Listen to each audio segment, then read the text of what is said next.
This is Don't Panic, episode number 392. Are one of you making noise? That was me, sorry. There's just like tinkling in the background. Like, is there like a score to my life? What is happening? That was very strange. I will continue. September 16th, 2024. Hello, everybody. Welcome to this episode of Don't Panic, the technology podcast on Gadgets Internet. I'm Sean Jennings, joined as always by two men, unfortunately suffering from nerve attenuation syndrome. It's Colby Rabineau and Dan Miller. Good evening, gentlemen.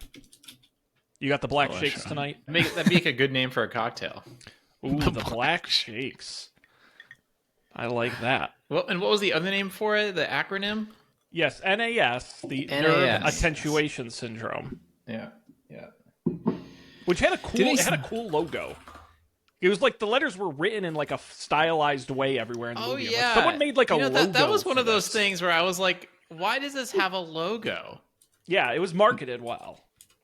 Like, does COVID have a logo? I guess there was like the circle, the little spikes coming off of it.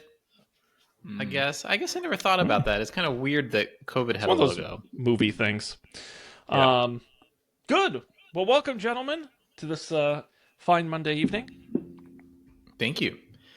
Yeah, excited to discuss this movie.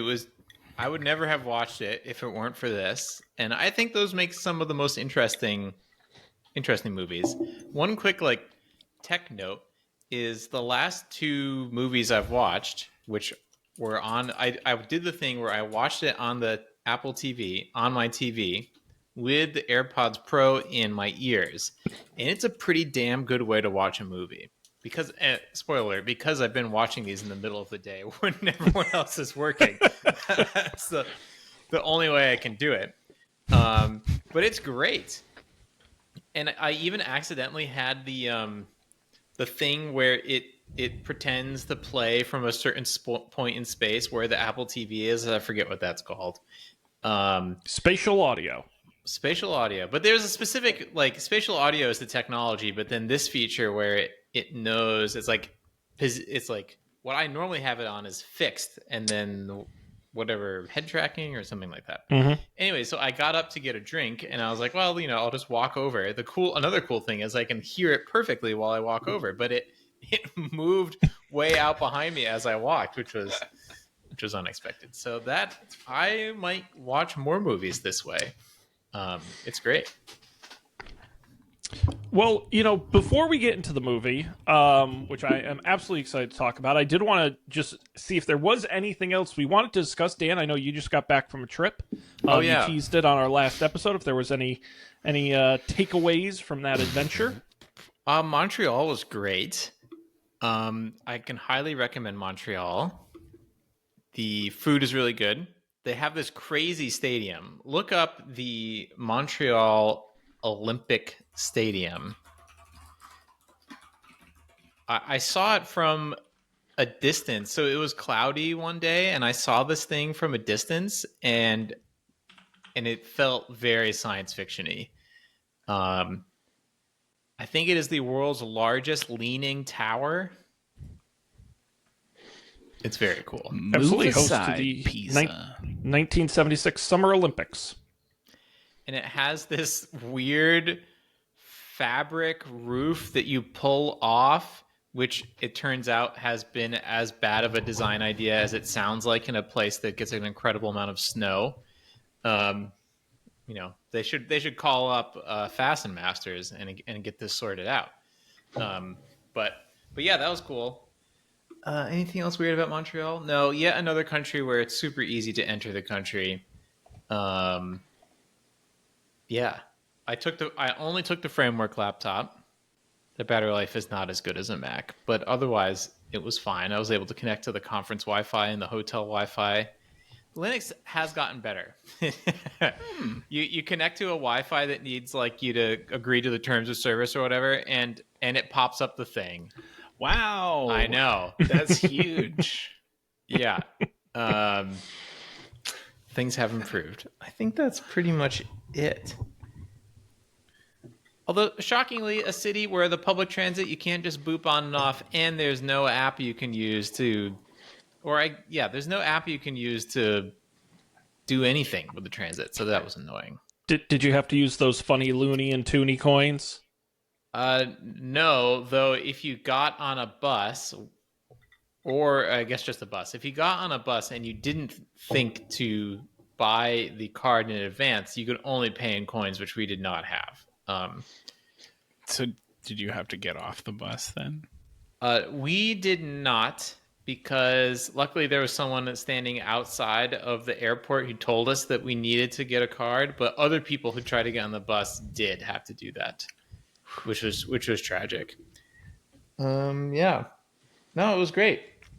It's beautiful in September. Definitely go in September. It sounds like it gets pretty hot and humid in the summer. And here's another funny thing. The bus doors and the doors to the public transit doors were weird. They just all looked a little odd.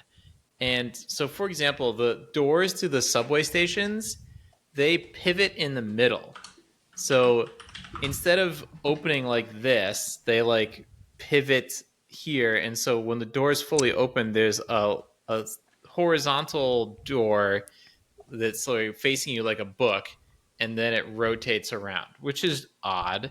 And the bus doors, when someone would leave, it's one of those systems where you have to press the door to open it, and it was so aggressive. Like, it would open for 3 seconds and then close again, very fast. And when you have like a bus full of people with luggage from the airport, that's a problem. And I was like, why is it so aggressive? And then I realized, like, right, if it's like negative 20 degrees outside, you don't want some lackadaisical door to just open. Yep, there you go. There's the bus, the STM bus. They need you don't want some door to just Special. open for 5 seconds for no reason at all. need to invent like bus revolving doors or something. Yeah. Ooh. You know, they should have a bus where it just like doesn't have sides on it, and you could just like There get you out go. and off it. Oh, it's a streetcar. They already had that. Never mind. Yeah, Doesn't that was help pretty with much the it. I don't think Flighty continued to work well. The CBP app is amazing. Lena got global entry, and if she hadn't been in the global entry line, I would have, been basically through her just as fast, because if there were people in the global entry line, they pulled from that. If there weren't, they pulled from the CBP pre-clearance. You use the app line. So yeah, that was great. Yeah, no notes. I didn't. And I got my global entry appointment finally after like 6 months or more of waiting, and I could have done it in Montreal. I could have done my interview in Montreal, but I didn't, because I did get this email that was like, "Oh, when you return to the U.S., you can do your interview." And I was like, "Great, I'll do it when I get back to Seattle, because we're getting back on Saturday. I've got nothing else to do." But then we showed up to the airport and they did the immigration stuff on that side. I was like, "Oh, damn it! Now I have to like actually schedule an appointment." But no, I could have done it in Canada at that airport. So that's a quick addendum to our airline flight episodes. Soon I'll finally have global entry. Lena had global entry. It didn't really help her with making the process any smoother for her, nor did it make it any faster. So we'll see how it goes for me. Yeah, maybe when you go somewhere more exotic than Canada, it'll come in handy. Who knows? Or coming back to a more like maybe in New York or LA, it matters more. Yeah, everything works perfectly at the Seattle airport. Everyone knows that. Yeah. Except for the fact that it's all under construction. Yes. Well, good, Dan. Well, it's nice to have you back. Glad you had a nice time. Got the Dan seal of approval on Montreal, which is good. Yep, it's great. They speak French there, so buyer beware, Yes. Did you run into any issues with that? Oh, well, no, only because Lena kind of speaks French. And so one funny thing was she didn't know, because especially in the Northeast, like the fact that they speak French in Quebec is like, I felt like a well-known fact. It was like a quicksand of geography. I was constantly bombarded with that in school and stuff. And so I didn't even bother to tell her. And so she was a little surprised. She's like, "Wow, they take the French really seriously here." I'm like, yeah, like extremely seriously. and Lena kind of speaks French, and so she would greet, people in French with such an accent that they would immediately fire off into French, like blah, blah, blah, blah, blah, blah. And then 9 times out of 10 she'd be like, sorry, No. that was all I had. And then a couple times they'd be like, wow, but your accent was so good. So that was funny. But I learned that in Montreal or Quebec, they don't speak like the French you learn in school. They don't speak Paris French. They speak like, a different-ish kind of dialect, which I did not know. So Rhode Island, a lot of French Canadians came from Canada and settled in Rhode Island. And I took French class in high school, and our teacher was, this like Canadian French guy from Rhode Island. And there was she was like a star French student or whatever, and she went to like Harvard. And she went to Harvard in her freshman year, and then she came back and she was like, yes, everyone at Harvard made fun of me for my accent in French. Your Harvard busted French Canadian class. French. Right. Because it was not proper. It's Canadian. Oh, that's funny. Lena said something to someone, and they laughed, and apparently it was because like that is a thing that is said in France, and the only people who say that in Quebec, it felt like it was like old people. It would be like if someone said, "Oh, darn tootin'," like that. That's like what she was told it sounded like for her to say that. Yeah, it was funny, but no, it was a great time. Definitely go. You can take the Amtrak up there. Food is great, relatively cheap. Yeah, And you can see the big leaning tower. you can see that it is truly incredible because it's like many Olympic installations. It's kind of out along the outskirts. Mm-hmm. And so near it is this botanic gardens that we were in, and peeking out through the clouds like Mount Rainier that one time is this alien installation. And apparently it's an office building now that it's very interesting. Neat. Well, good. Well, the only other thing I wanted to talk to you guys about before we get into the movie, and maybe this will be brief, have you guys had a chance to check out any of the new Mac operating systems that came out today? I don't know if you've had a chance to upgrade and play with them at all. No, I was just deflecting the restart your computer tonight notification. All right. But I did download them. I made my icons big. Which is I didn't even know that was a thing you can do now. You can get rid of the text on the bottom of the icons, and then all your icons get a little bit bigger. Ooh. This on your phone? Yeah. Wow. Yeah, you can do the dark mode icons and all that customizable stuff. Yeah, if you long click on the home page and you press customize, Edit up in the top and then customize. Yeah. Yeah. But that's as far as I've gone. I haven't done any of the customization stuff. I saw that Widgetsmith, which I own, I think. Is that a paid app? I have it, and I've never used it. They have a whole new system going on where you can customize your home screen.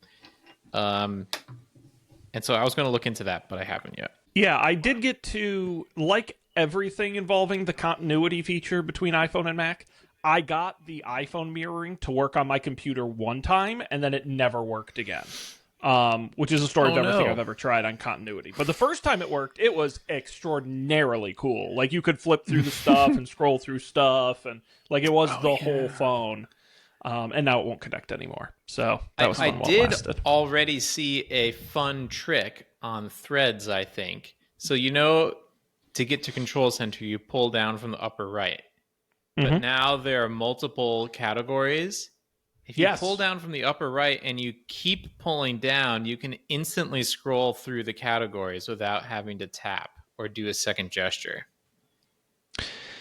Yeah, I mean, it's funny. I'm not like the busiest guy on earth, What? But I don't know if anyone has the time to customize all the things that can now be custom. Like the it's kids do. borderline too much. Yeah, but okay, the kids are really customizing their control center. Really?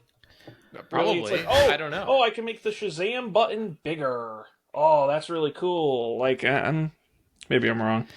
I feel like this is a thing people have been complaining about vis-a-vis Apple products for years. It's like, you can't customize it. When are they going to make it customizable like Android? Yeah, and we all love how No, you customizable can't. Android is. Right. And that's why Cool. anytime I've ever picked up an Android phone, I've never been able to use it. Because none of them are even remotely the same. Well, get ready.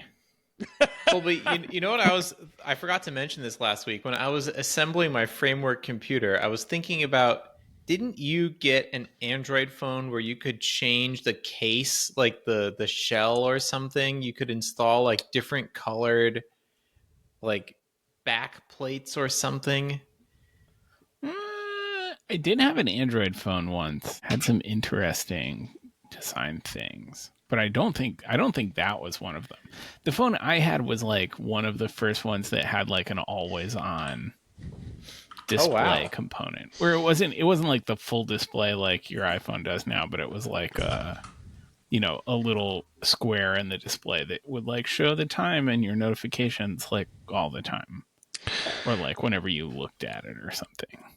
I believe, Colby, a quick search of the pics on Don't Panic indicates to me was it the Moto X? That sounds right. Maybe not though.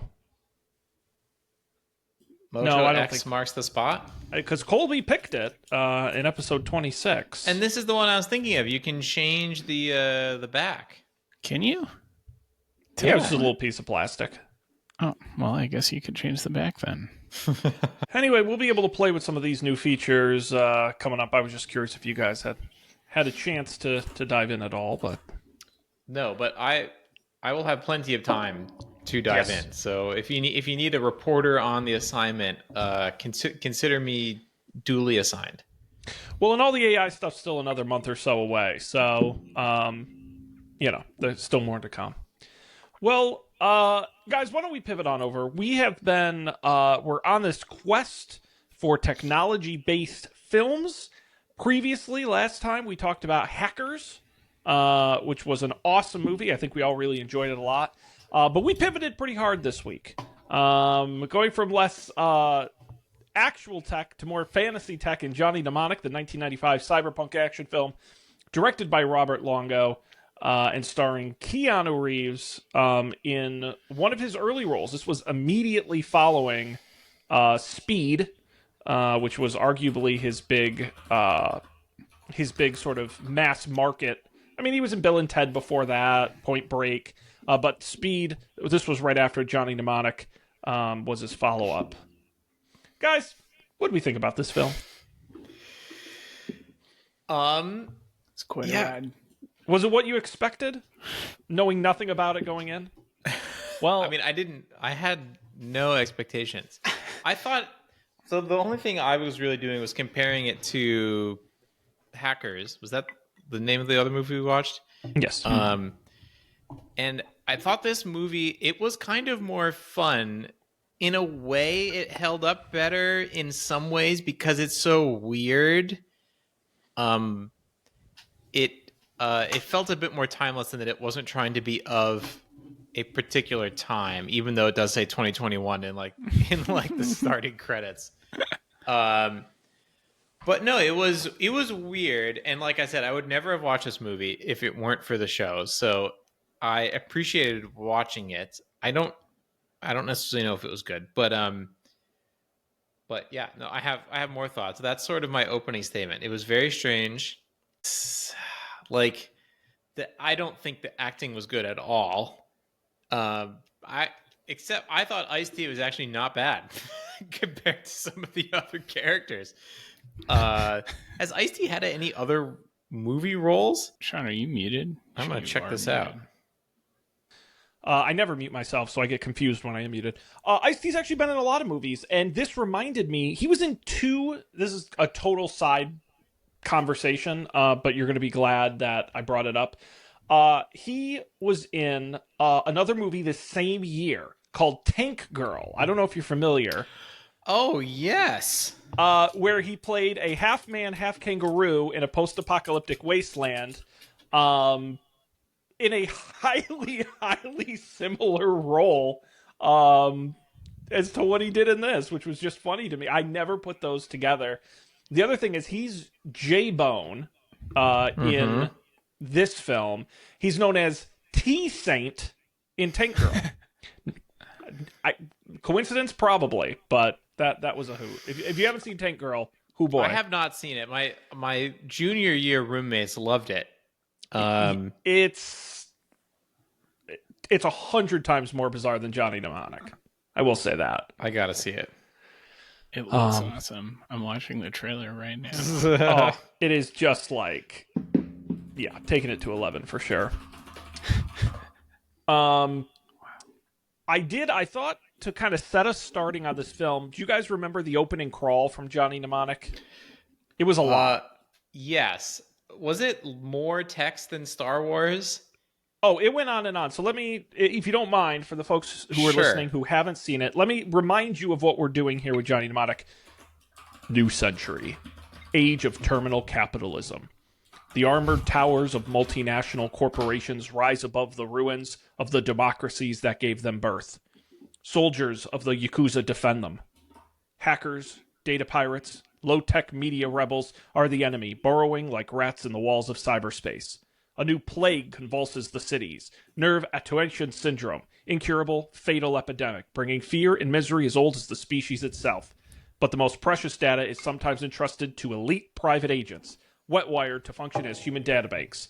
Mnemonic couriers. Open film. It's a lot.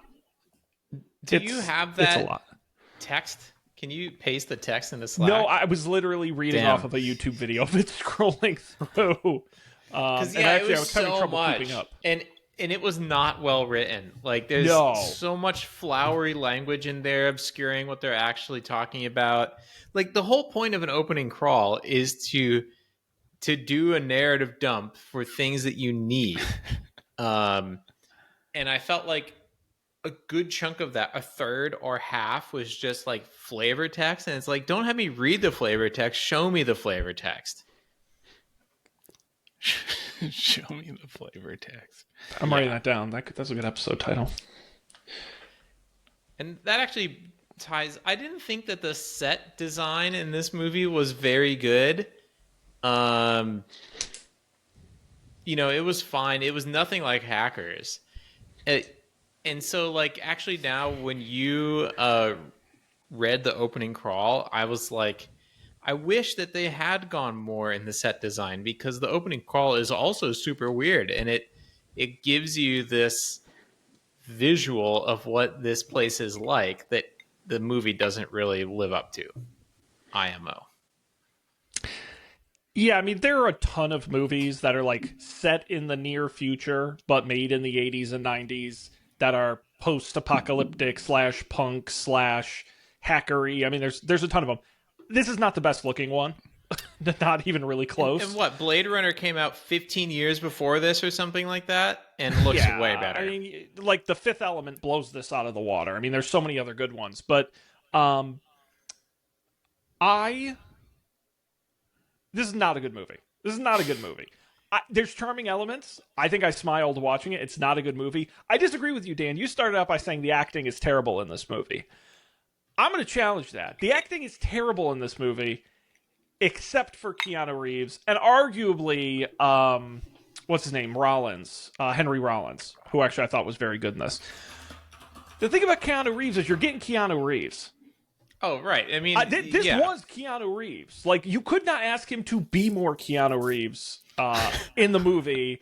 And every time he did, like, I was looking at the quotes page, and I could hear him just saying these things. When he entered, he goes, double cheese, anchovies. He just does these lines like, You know, when he puts the guy, hit me. You know, it's so great. I loved him in this. Yeah, I guess I didn't think about him because he's just always the same. And is Henry Rollins the Jesus guy? No, do you know that was Dolph Lundgren? I don't know who that is. That's from Rocky IV, the big Russian guy from that movie, famous actor. I didn't even know it was him because he had the beard on. No, Henry Rollins played the doctor, a Spider was his name.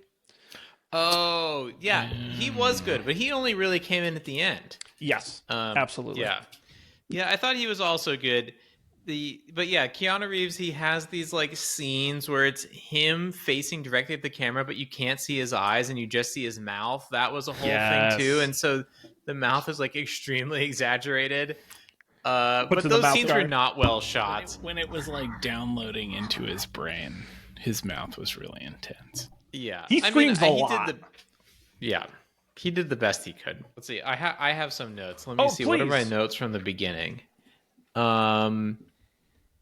Yeah, and like to the point of the set design, there's like when he's wandering through the riot in Beijing, I think, it just looks like any other riot. There's like a neon advertisement sign. That's the only thing you get that's sort of cyberpunk. And he looks so out of place. Like that, I just thought that was weird. Yeah, one of the interesting things about the production of this movie was that it was originally meant to be a low-budget film.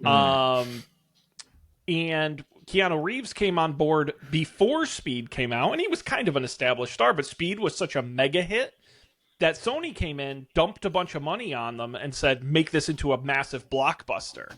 This was supposed to be more of an art film. The original director wanted to shoot it in black and white.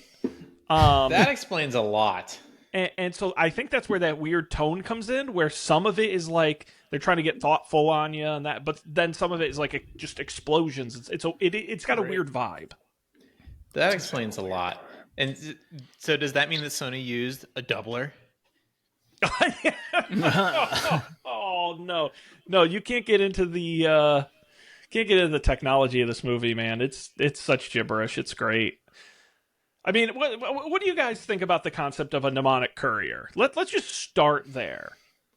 Putting 80 gigabytes in your head. I mean, I think that's fine. I don't think that was a crazy part of the premise. Like you still do this today, but less and less, not necessarily because of security, but because of time. If you want to transfer 500 terabytes from New York to LA, it's much faster to pay someone to fly from New York to LA than it is to do the transfer. I totally get that. Here's what I didn't understand. And please tell me if this, because by the way, I'm not joking. At my job, I literally had to do this the other day. We had a huge print submission for new packaging, and I put it on a flash drive and physically delivered it. So, but my point is, at the beginning of the movie, Keanu Reeves comes in for the download. He puts in the wet wire. He puts the headset on. And the data is already, so it's, how big is it? Like the total data, it was like 200 gigabytes or something like that. Something like that, yeah. That's right. He had 80. He doubled it to 160, and it was like 320. Too big for his head, which also doesn't make, then how were they able to get it all on there if it didn't fit? But okay. Well, it's synaptic leakage or whatever they said, Sean. But my point is, they bring out a little disc, smaller than a CD, a little disc that supposedly already has all the data on it. It would make more sense for them to just put an empty box in his head, lift the flap, put the disc in it, and he can transmit it there. Right, why didn't he just carry it? But instead, he's got to put the goggles on. He's like flying through cyberspace. He's got to capture the still images on the... You know, I get it's a movie, but that really just bugged the crap out of me where I'm like, oh, okay, this is more of a plot device than anything that makes any kind of actual sense. Yeah, I was also confused during that scene. Like, what was the data in the cigarette carton? What was the cigarette carton? There's so many like sleight of hands happening, and it didn't feel necessary. Yeah, you had the little mini printer that printed out the 3 images, which you then fax, which I thought was interesting, to the other person on the other end. Yeah. But images as a decryption key was that was a nice. That seems plausible. It made it a better movie. Um, do I have any other notes from the beginning part? Maybe not. And I think next he went to confront the guy who gave him the job, right? Well, he flies to Newark, which is the sort of the movie takes place in Beijing and then over in Newark. Yeah. And this movie, I hope they didn't get any tax credits from Newark because they certainly didn't make it look very good. I mean, it was an accurate representation. They did no set dressings at all. This movie had more trash cans on fire than I think any movie I've ever seen. It really was the lazy man set decoration where it was like, oh, just rolling newspapers and burnt out cars. It was pretty straightforward as far as those things go. Yeah. And I don't remember when this line happened. But at some point, the next thing in my notes after the doubler is someone was like, what do you want me to say? And then someone, I forget who, says, say bye, and then shoots them. And I was like, that's terrible dialogue. That is just awful. Oh, that's awesome. I love that. I love that. I live for that in these movies. What was the other, my other favorite line in the movie, and I forget when it was, somewhere in the middle. Keanu Reeves goes, you can't shoot me. And Takashi goes, not in the head. And, it's like, I love those liners. I liked. And speaking of, I was going to say the Colby. worst. His tantrum that he had when we got to talk about that. When they blew up the van and he was just like, I can't do it anymore. I want to be in a hotel room with room service and expensive hookers or whatever. So. I have the exact quote here, which I love. Listen to me. You see that city over there? That's where I'm supposed to be. Not down here with the dogs and the garbage and fucking last month's newspapers blowing back and forth. I've had it with them. I've had it with you. I've had it with all of this. I want room service. I want the club sandwich. I want the cold Mexican beer. I want the $10,000 a night hooker. I want my shirts laundered like they do at the Imperial Hotel in Tokyo. That was the whole. That escalated quickly when it got to the $10,000 hookers because everything else is so relatively cheap. He's A like, club you want sandwich? that cold Mexican beer? Which apparently they still have in the post-apocalyptic future. Yeah, no, that he honestly a tour de force. I'm shocked he didn't win the Oscar. It was great. He was so good in that. To go back real quick, I love the cyber opera. I thought that was one of the coolest parts. It reminded me of in Star Wars the bubble opera. I don't know if you remember that from the Star Wars prequels. Oh yeah, yeah. No, it's funny. I feel like every one of these movies has to do like the nightclub or like the evening entertainment of the future where everyone's wearing ridiculous outfits and Yes. there's always some tough people there because things have gone wrong in the world. Yeah, definitely a lot of tropes in this one, but that was fun. I love the club owner runner guy and then like his two very strange bodyguard ladies with the aggressive makeup who kind of just stared the whole time. Yes. They were a hoot. And then there was a scene that was very similar to one in Hackers where he goes into the warehouse and finds the computer. He says, I need a computer. And then they find him the computer, and it's like a computer warehouse, I guess, and there's all these parts on the shelves, and he lists out all the parts he needs, including a GPL stealth module, which I thought was like, oh, so is this the part of the movie where, like in Hackers, they like show all of the real like computer science textbooks? Because GPL is like an open source thing, and no, it was just like a made up thing. The GPL is the name of the company that made the stealth module or whatever. So that was disappointing. I need a Synologic 16, SOGO 7 data gloves, a GPL stealth module, one Birdine intelligent translator, Thompson iPhones, but EYE phones because he goes into the internet. Yeah. And those scenes, like I thought the last one was different, but the other scenes where he goes into the internet is they it felt like it oscillated between like 2D 80s graphics and like pretty good graphics, and especially on like an HD TV you could really tell when it was changing. And that also felt different from Hackers, where it felt like uniformly terrible the whole time, but at least it was uniformly terrible. Yeah, to me, the sort of middle of the movie internet surfing scene in the I think it's like Bob's Computer Shop they make a reference to. Um, I thought that was really neat, actually. Like, yes, interfacing with the internet with your hands. He's like, I need to make a phone call in the internet. Like it's, yeah, with his, and he's like throwing. And he types it out with his hands. Well, though, Vision Pro style, so I guess maybe he saw the future. Well, I loved that because he does like a little puzzle and he does it wrong and it like shocks his gloves. Like he gets electrocuted. I'm like, why would you make that a feature of your gloves? But it actually was kind of like I could see like when in a Marvel movie when they do that and they like throw the screens and stuff. It looks stupid. It looks really dumb. But I kind of felt like the way he was doing in this movie didn't feel that dumb. Like it felt a little more practical, even if it was silly. I agree. I think we'll talk about the hacking at the end of the movie, which got kind of a little out there. But I actually really enjoyed that scene. I thought that was kind of interesting and clever. Yeah, no, I liked it.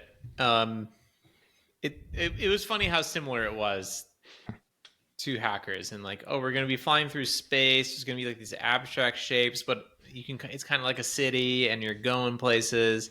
This one at least had it seemed to be that there were programs that were being executed at least, but this one also came out later, so more people had used computers. True. Probably lots of people, because was this 95? 95, yes. 95. Some people had used the internet at this point, so I guess I didn't think about that when we were talking about Hackers. When that movie came out in 1990, almost no one had actually used the internet. Yep. Who would see the movie. Well, and Hackers was also set in present day, versus Right. this movie set in the future. So I think if the internet looked, I mean, obviously Hackers kind of pushed what the internet was at the time, but this needed to seem futuristic, and I think they got that across. Yeah. I mean, you guys remember the year 2021? Oh yeah. It was just like the movie foretold. I didn't even get any cold Mexican beer. We spent a lot of time in cyberspace that year with our gloves. Crazy. I love the Jesus guy. The Jesus guy was my favorite part of the movie. Yes, the street preacher played by Dolph Lundgren. It made absolutely no sense. Yeah, but it doesn't have to. Like, that was what I liked about it. Was like, we're not going to explain like, oh, why is this guy like an assassin but also believes in Jesus? Like, no, you're just going to roll with it. I was like, great, yes. Sometimes it's better when you don't explain.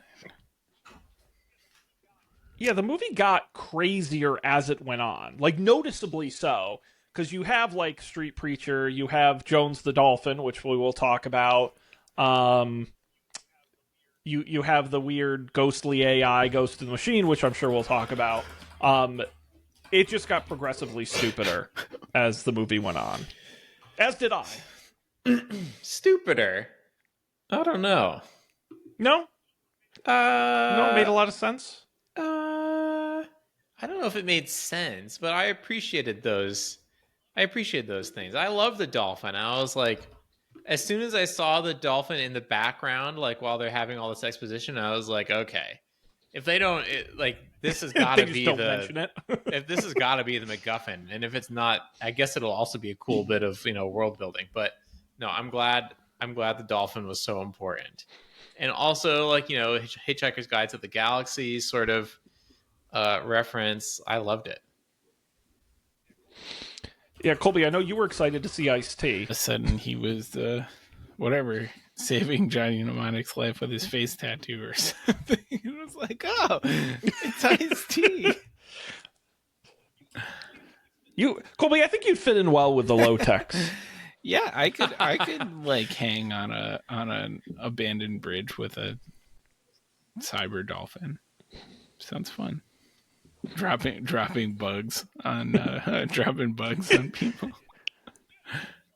Yeah, dropping whole flaming cars. I love that. What a great defense system. Ka-dunk in the car.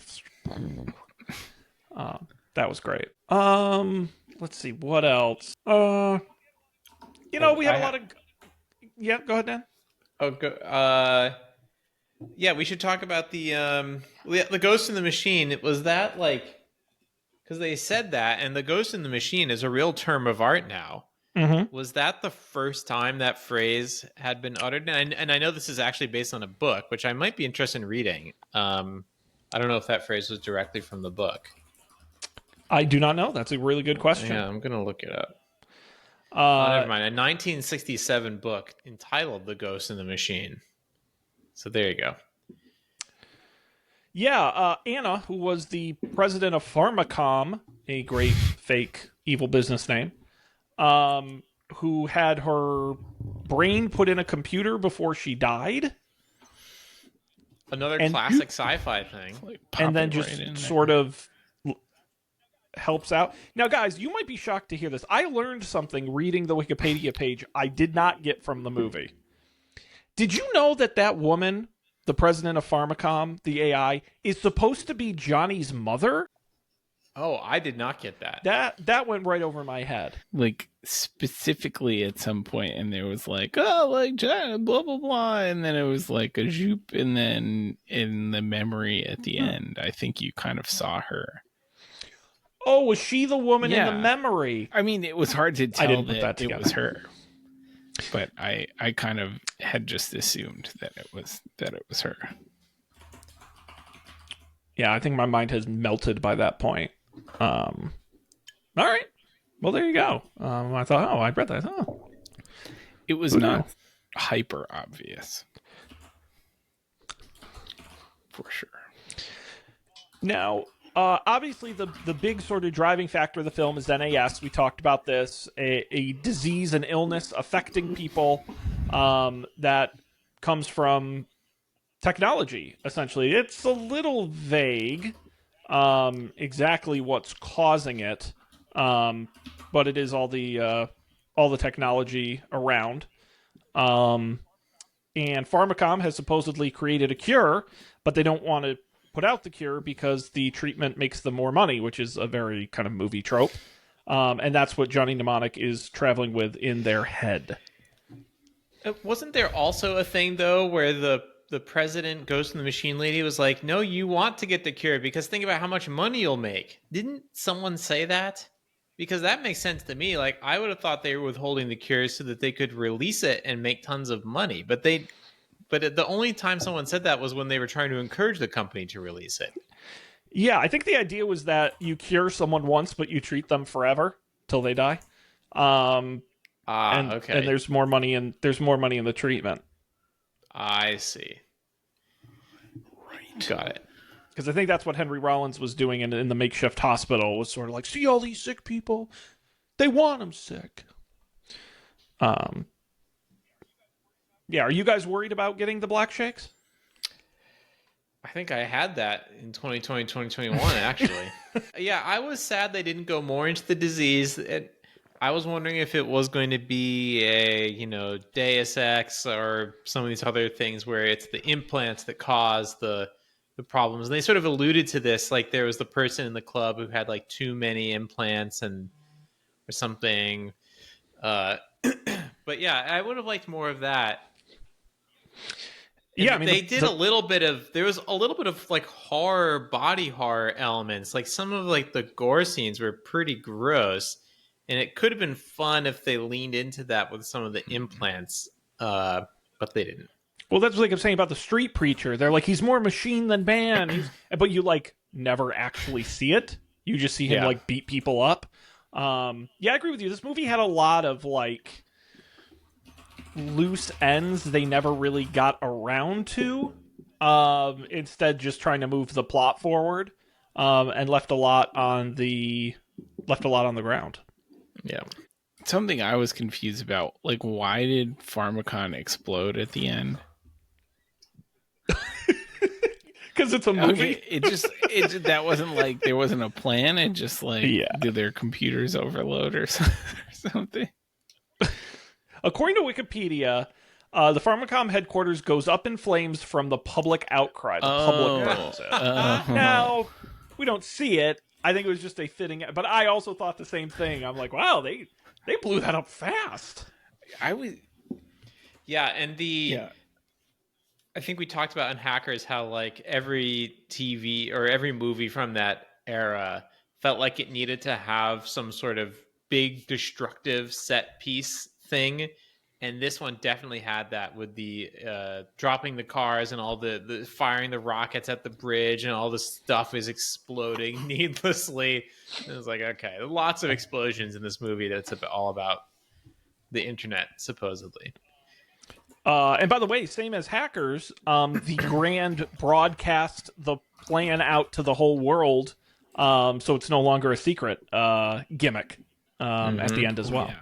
Right, and then the 320 gigabytes, everyone was going to record it onto their VCRs from the 30-second video like television broadcast. Once again, an amount of information that literally made his brain like fall through his nose, but they could put it out like on TV. Very funny. And that's why I always laugh at movies that try to predict the future. I mean, at one point he uses a video payphone. You know, it's just these things that, with that great AT&T product placement, that, they try and guess what the future's like, and they don't always hit it. Let's see. Anything else? I will mention this movie had a budget of $26 million. It only made $19 million at the U.S. box office, generally considered a bomb at the time, 20% on Rotten Tomatoes, though it has become a bit of a cult film because it is very strange. When I was renting it, I saw the Rotten Tomatoes score, and I was like, oh, got it. I wouldn't dare show you a good movie. I will also show you the Johnny Mnemonic pinball table I found. Look at this from our friends at Williams, the ultimate mind game. And it is, it's all, there's some close-up pictures on this pinball page of some of the different elements of the game. Let's see if I can pull these up. Yeah, so here's a close-up of it with Keanu Reeves, and there's all the different pieces from the movie all throughout it. That's cool. Made a cultural impact. It certainly did. In pinball. Yeah, I'm going to read this Wikipedia article because it sounds like there's a lot to this movie that I was not necessarily aware of. Yeah, the backstory is really interesting, including the book it's based on. A lot of differences between that and the final movie, and then a lot of things that came in during the production of the film. So yeah, definitely an interesting history. For sure. Well, guys, as we approach the end of the program here, anything else you want to say before we get into our scoring of the film? Oh, right. I forgot about the scoring. No, I mean, I enjoyed watching it. I enjoyed watching it. Late night cable TV once, because I didn't really realize it until the dolphin appeared, and then I was like, oh, I've definitely seen this before. But yeah, some things definitely stick with you. Turns nightmares even. Well, let's get into scoring. Last time we did Hackers, we scored it on 3 elements: on the technology of the film, on the cultural impact of the film, and then on our overall opinions as a movie. And I guess we can start with the technology piece of it, because that's what we're here for. Dan, why don't you go first on this? What did you think of the technology of Johnny Mnemonic? I mean, it felt way less grounded than Hackers. I mean, what sort of technology was there? There was VR, and that was pretty much it. Like, nothing else was really discussed. There was VR and the internet. Nothing else was really discussed. So I'll give it a 2. Or is that a 5 or out of 10? I can't remember. I believe it was out of 10. I give it a 2. Yeah, I also give it a 2. I think because the weird, like, just of units of data, like the many gigabytes of stuff that was transported over the TV in 30 seconds. It just doesn't make sense. Also, the disc thing, like, why didn't they just carry the disc? I don't know. Maybe they explained that in the giant pre-movie crawl thing, and I just missed it. You only read the first half. You didn't finish it. Yeah, It was tough to keep up. it was bad. Yeah, I would agree. I do think there were elements I did like. I didn't think all the technology was bad. And I do think like the idea of a wet wire was kind of cool. And some of the internet browsing stuff was interesting. Was it accurate to the future? Absolutely not. Was it a lot of gibberish? Sure. I'll give it a little higher than you guys. I'll give it a 4. Because I don't think it was like insanely out of whack. But yeah, there was a lot of junk in there that didn't make any sense, including the idea they still fax things. Nobody faxes things. So I did like the scene when he was poking through the fax machine's buffers. That seemed plausible enough. I forgot about that. That's true. They did use the word buffer. All right, I'll give it a 3 out of 10. Right. You're gonna plus 1. Let's see, Dan. How high can we talk you into? Let's keep going. Remember when he doubled himself in the Cyber Dolphin? All right. Okay, well, actually, wasn't there something in the 90s where Intel had like locked the performance of a CPU or something, and someone was selling like a RAM, or was that a Mac thing? I vaguely recall.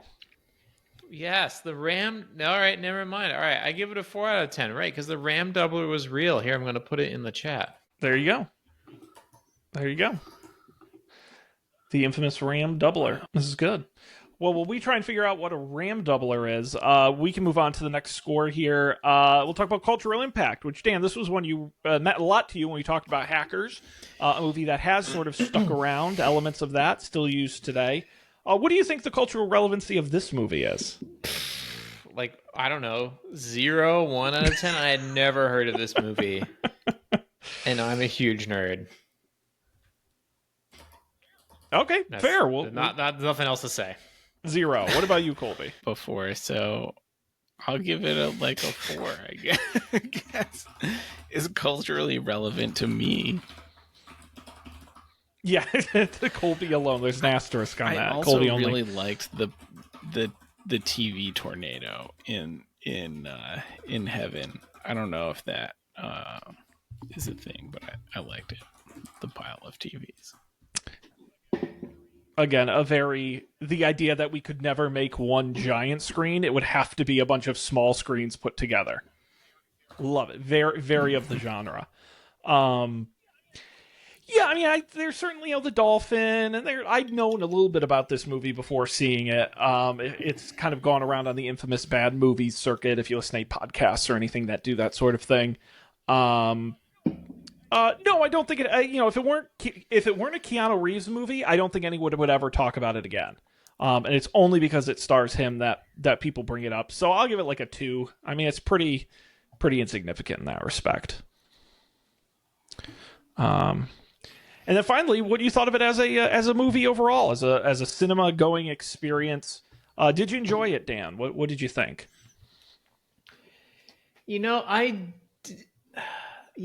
did enjoy it because it was weird. I wouldn't say it was a good movie, though.